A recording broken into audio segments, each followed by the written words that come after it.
अकीदतों का तमाशा बना डरिए मत। इसलिए हम बारहा कहते हैं कि भारत का ये कहता है सिसकता हुआ मंजर ख्वाजा पिया के ख्वाब की ताबीर नहीं है।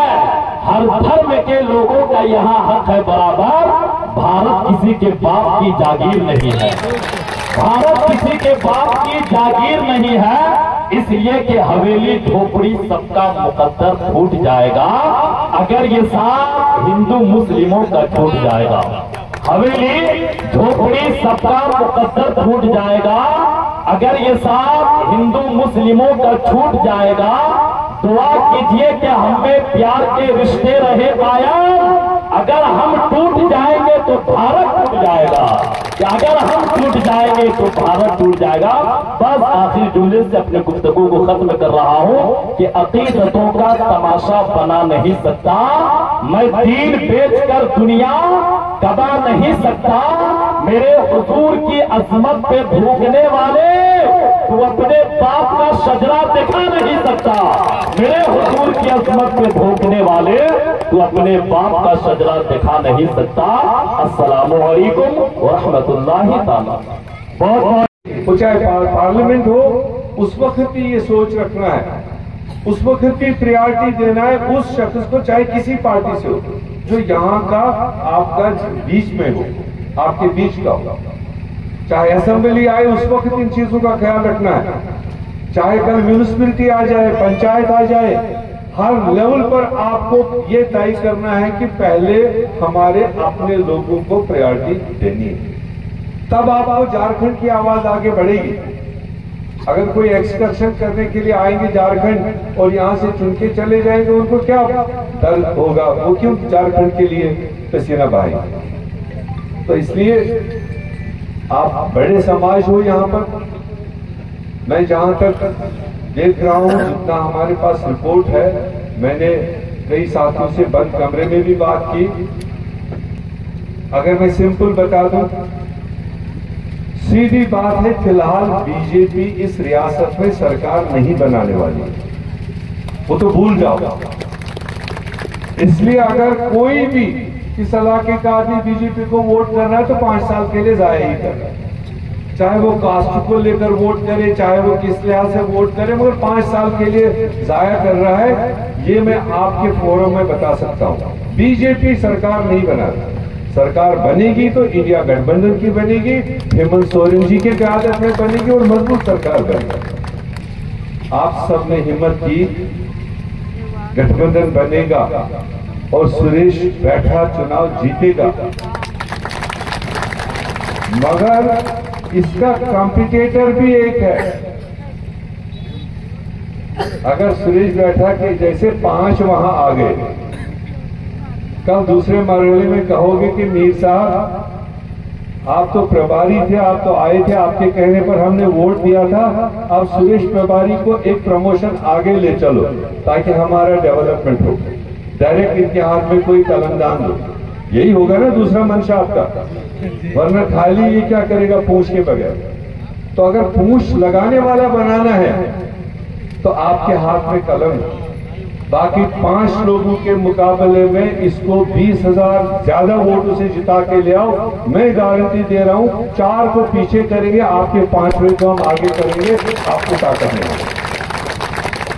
कल अगर जमील भाई जैसा साथी आ भी जाए मेरे पास या कश्मीर भी पहुंचे, मीर साहब आपके कहने पर हमने वोट दिया, हमने समाज को इकट्ठा किया, अब हमारे ये मसला है, अब बात करो। तो बात करने लायक हमारा आदमी आगे हो तब ना इसको कान पकड़ के घसीट करके लाएंगे और ये काम करना है। अगर ये उस लायक होगा ही नहीं तो ये कहेगा मुश्किल से तो मैं पार हो गया हूं, मैं क्या करूं। तो इसलिए मैं वो चीज आपको थोड़ा सा मेरे एक्सरे में जो दिख रहा है, मैं वो चीज आपको इशारतन दे रहा हूं और पॉसिबल है। महाराष्ट्र की खबरें आप सुन रहे हो। महाराष्ट्र के लोग सियासी तौर काफी होशियार लोग, वो उसका बदला लेंगे जो वहां चुनी हुई सरकार के साथ रातों रात खरीद फरोख्त हुआ। तैयार बैठे हुए गठबंधन, और उन्होंने अपना ट्रेलर लोकसभा चुनाव में दिखाया। भाजपा को शिकस्त देकर वहां महाराष्ट्र से भेज दिया। मगर अब सवाल आता है घूम घुमा के झारखंड पर।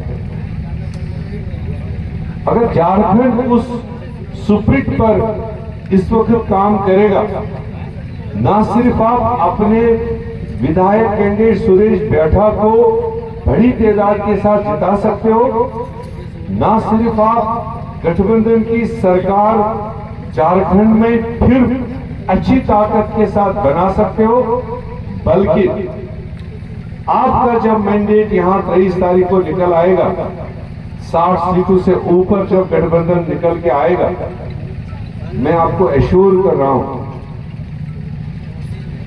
इशारा दे रहा हूं, जो टूटी बैसाखियां हैं उसमें एक बैसाखी आपके पुराने स्टेट से, जहां से आप निकले हो, वो तैयार बैठा है, जिसको बच्चे कहते हैं पलटू चाचा, तैयार बैठे। जैसे झारखंड का रिजल्ट गठबंधन का निकलेगा, आपको पता ही नहीं चलेगा, 30 नवंबर से पहले पहले वो बैसाखी निकालेगा, नरेंद्र मोदी गिरेगा और देश में इंडिया गठबंधन की सरकार बनेगी। वो हमारा मकसद है इस चुनाव के साथ। जब तक न देश में बदलाव आएगा, जब तक न देश में चेंज आएगी, तब तक हमारा मिशन अधूरा है। देश में बदलाव आएगा, जो 1,36,000 करोड़ नरेंद्र मोदी सरकार बीजेपी झारखंड के गरीब गुरबा लोगों का हक लेके बैठी है दिल्ली में। 1,36,000 करोड़ कोई छोटा मोटा रकम नहीं होता है। जो आपके कान केनी का यहां का जो आपका हिस्सा होता है, जो आप यहां माइनिस चलाते हो, लोग ले जाते हो, जो आपका हिस्सा है उसमें वो चला जाता है टैक्स के तौर पर दिल्ली, और दिल्ली से उसको वापस भेजना होता है जिनको उसका इफेक्ट होता है, जिनकी बीमारियां होती है, जिनकी डेवलपमेंट करनी होती है, वही सब वापस भेजना होता है। वो वापस भेजने वाला हिस्सा जमा हुआ है 1,36,000 करोड़। कोई अंदाजा लगा सकता है कि कितना रकम बन रहा है? और नहीं दिया, वो दिया होता झारखंड को, तो जो आप ये सड़क की बात कह रहे हो, यहां से हम जहां चले, ये तो सोने की बन गई होती। इस तरह के और कितने गांव देहात में सड़कें होती, वो चकाचौंध हो गई होती। आपके इंडस्ट्रियल पार्क्स बने होते, आपके युवाओं के लिए रोजगार यहां पैदा हुआ होता, साइंस टेक्नोलॉजी में झारखंड आगे बढ़ गया होता, एजुकेशन में आगे बढ़ गया होता, हेल्थ केयर में आगे बढ़ गया होता। मगर कोई भी झारखंड वासी, फिलहाल आम इंसान अभी सवाल नहीं कर रहा। कांग्रेस कर रही है, जेएमएम हेमंत सोरेन जी सवाल पूछ रहे हैं, आरजेडी पूछ रहा है। ये आपको भी अपने गांव देहात में दीवारों पर लिखना पड़ेगा कि हमारा हक 1,36,000 करोड़ वापस दो और झारखंड का भला हो जाए। जो शख्स ओरिजिनल हक हमको नहीं देने के लिए तैयार है, वो क्या वादे यहां पर करेंगे, वो क्या जुमले बोलेंगे। तफर्रुक करने वाले, बांटने वाले, उनका तो बस डोल उसी लिए है, निकलो चुनाव के टाइम पर बांटो और वोट लो। अब देश इतना कमजोर नहीं है, और खासकर झारखंड वासी सियासी तौर पर इतने कमजोर नहीं है। वो हिंदू भाई हो, वो क्रिश्चियन हो, ट्राइबल हो, ओबीसी हो, माइनॉरिटी हो, शेड्यूल कास्ट, शेड्यूल ट्राइब हो।